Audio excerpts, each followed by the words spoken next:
ഇറാന്റെ ആണവ പദ്ധതി സംബന്ധിച്ച് വാഷിംഗ്ടണുമായി കരാറിലെത്തിയില്ലെങ്കിൽ രാജ്യത്തിന് നേരെ ബോംബിടുമെന്ന ഭീഷണിയുമായി US president Donald Trump. Iran കരാറിലെത്തിയില്ലെങ്കിൽ ബോംബാക്രമണം ഉണ്ടാകുമെന്നും ഇതുവരെ കണ്ടിട്ടില്ലാത്ത തരത്തിലായിരിക്കും കാര്യങ്ങളെന്നും ട്രംപ് പറഞ്ഞു. ഒരു പ്രമുഖ മാധ്യമത്തിന് നൽകിയ ടെലിഫോൺ അഭിമുഖത്തിലാണ് പ്രസിഡന്റ് ട്രംപ് ഇക്കാര്യം വ്യക്തമാക്കിയത്. യുഎസിന്റെ ആവശ്യം അംഗീകരിക്കാത്ത പക്ഷം ഇറാനുമേൽ അധിക തീരുവ ചുമത്തുമെന്നും ട്രംപ് മുന്നറിയിപ്പ് നൽകി. യുഎസുമായുള്ള ആണവ ചർച്ചയ്ക്ക് സമ്മതമല്ലെന്ന് അറിയിച്ചുകൊണ്ട് ഇറാൻ മറുപടി നൽകിയിരുന്നു. അമേരിക്കയുമായി നേരിട്ടുള്ള ചർച്ചകളിൽ ഏർപ്പെടില്ല എന്ന് വ്യക്തമാക്കിയ ഇറാൻ മുൻകാലങ്ങളിലെ പോലെ യുഎസുമായി പരോക്ഷമായി ചർച്ച നടത്താൻ തയ്യാറാണെന്നും വ്യക്തമാക്കി. ട്രംപിന്റെ നിർദ്ദേശത്തിന് ഒമാൻ വഴിയായിരുന്നു ഇറാന്റെ മറുപടി. ട്രംപ് ഇറാനെതിരെ സമ്മർദ്ദം ചെലുത്തുന്ന സാഹചര്യത്തിൽ യുഎസ് ഭരണകൂടവുമായി ചർച്ചയ്ക്ക് തയ്യാറല്ലെന്ന് ഇറാൻ പലതവണ വ്യക്തമാക്കിയിരുന്നു. മാർച്ച് ആദ്യവാരമാണ് ആണവ കരാറുമായി ബന്ധപ്പെട്ട ചർച്ചകൾ നടത്താൻ താൽപര്യം പ്രകടിപ്പിച്ച ഇറാൻ പരമോന്നത നേതാവ് ആയത്തുള്ള ഖമനേനിക്ക് കത്തയച്ചതായി ട്രംപ് വെളിപ്പെടുത്തിയത്. ഇറാനെ കൈകാര്യം ചെയ്യാൻ രണ്ട് വഴികളാണ് ഉള്ളതെന്നും അതിലൊന്ന് സൈനികമായും അല്ലെങ്കിൽ കരാറിൽ ഒപ്പിടുകയാണെന്നും അതിനാൽ ഒരു കരാർ ഉണ്ടാക്കാൻ താൻ ആഗ്രഹിക്കുന്നുവെന്നുമാണ് ട്രംപ് വ്യക്തമാക്കിയത്. എന്നാൽ ട്രംപിന്റെ നിർദ്ദേശം തള്ളിയ ഖമനേനി അമേരിക്കയുമായി യാതൊരുവിധ ചർച്ചകളും നടത്താൻ ആഗ്രഹിക്കുന്നില്ലെന്ന് വ്യക്തമാക്കി. അമേരിക്ക കാര്യങ്ങൾ അടിച്ചേൽപ്പിക്കാനാണ് ശ്രമിക്കുന്നതെന്നും ചർച്ചകളിലൂടെ പ്രശ്നങ്ങൾ പരിഹരിക്കുകയല്ല ഇത്തരം ഭീഷണിപ്പെടുത്തുന്ന സർക്കാരുകൾ ലക്ഷ്യം വെക്കുന്നതെന്നും അദ്ദേഹം കൂട്ടിച്ചേർത്തു. തന്റെ ആദ്യ ടൈമിൽ ഡൊണാൾഡ് ട്രംപ് ഇറാനും ലോകശക്തികളും തമ്മിലുള്ള 2018 കരാറിൽ നിന്ന് യുഎസ് ഏകപക്ഷീയമായാണ് പിന്മാറിയത്. സാമ്പത്തിക ഉപരോധങ്ങളിൽ ഇളവ് ലഭിക്കുന്നതിന് പകരമായി ഇറാന് ആണവ പദ്ധതിയിൽ കർശന നിയന്ത്രണങ്ങൾ കരാർ ഏർപ്പെടുത്തിയിരുന്നു. കരാറിൽ നിന്ന് പിന്മാറിയതിന് പിന്നാലെ ഇറാനെതിരെ ട്രംപ് വീണ്ടും കടുത്ത ഉപരോധങ്ങൾ ഏർപ്പെടുത്തി. ഇന്റർനാഷണൽ ഡെസ്ക്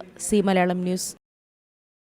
ഏറ്റവും പുതിയ വാർത്തകളും വിശേഷങ്ങളും വിരൽ തുമ്പിലറിയാൻ സി മലയാളം ന്യൂസ് എല്ലാ ഡിജിറ്റൽ പ്ലാറ്റ്ഫോമുകളിലും ലഭ്യം.